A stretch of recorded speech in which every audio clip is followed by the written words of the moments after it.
আর বুদ্ধিভিত্তিক দুর্নীতি হলো অ্যাটম বোমার মতো, এই রাষ্ট্রের মেরুদণ্ড ভেঙে চুরমার করে দেয়। নিশ্চিতভাবে প্রোগ্রামটা খুবই ভালো প্রোগ্রাম, ভালো লাগারই কথা। যদি বলি যে ভালো লাগছে না, তাহলে আমি বলবো আমার বিবেকবোধ বলে কিছু নাই।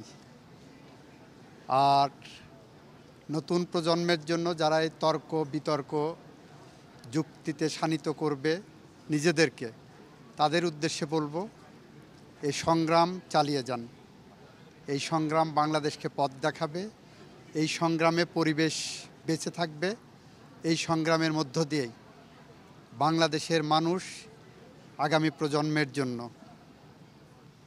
এই ভূমিকে বাসযোগ্য করে যাবে, এটাই বলার। আমি মনে করি নিশ্চয়ই সুপ্রিম কোর্টের জিএ কমিটি এবং আইন মন্ত্রণালয় যাচাই বাছাই করেই সিদ্ধান্ত নিয়েছেন। এর সাথে দ্বিমত পোষণ করার কোনো কারণ নাই।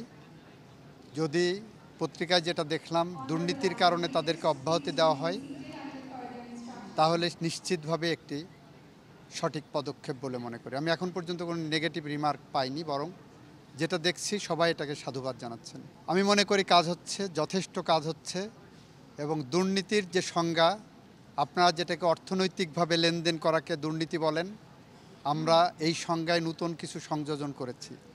আমরা বলেছি অর্থনৈতিক দুর্নীতি হলো ডায়াবেটিস কিংবা ক্যান্সারের মতো, ধুকে ধুকে এই রাষ্ট্র ব্যবস্থাকে ধ্বংস করে, ঘুণ পোকার মতো ধুকে ধুকে রাষ্ট্র ব্যবস্থাকে ধ্বংসের দিকে নিয়ে যায়।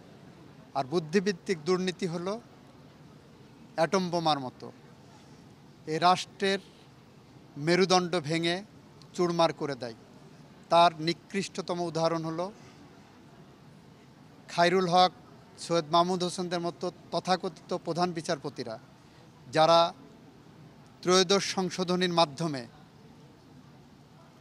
সংশোধনীর রায়ের মাধ্যমে বাংলাদেশের গণতন্ত্র হত্যা করছে, যার সাথে বাংলাদেশের বিচার ব্যবস্থা আঘাতপ্রাপ্ত হয়েছে, যে রায়ের মধ্য দিয়ে বাংলাদেশে হাজার হাজার মানুষ বিনা বিচারে হত্যাকাণ্ডের শিকার হয়েছে, শত শত মানুষ গুমের শিকার হয়েছে, লক্ষ মানুষ পলিটিক্যাল পারসিকিউশনের শিকার হয়েছে। বাংলাদেশ গণতন্ত্রহীন হয়েছে, বাংলাদেশ ফ্যাসিস্টদের পথ ধরে হাঁটা শুরু করেছে। সুতরাং আমরা অর্থনৈতিক দুর্নীতির নির্মূলের সাথে সাথে বিচার বিভাগ থেকে বুদ্ধিভিত্তিক দুর্নীতিও নির্মূল চাই।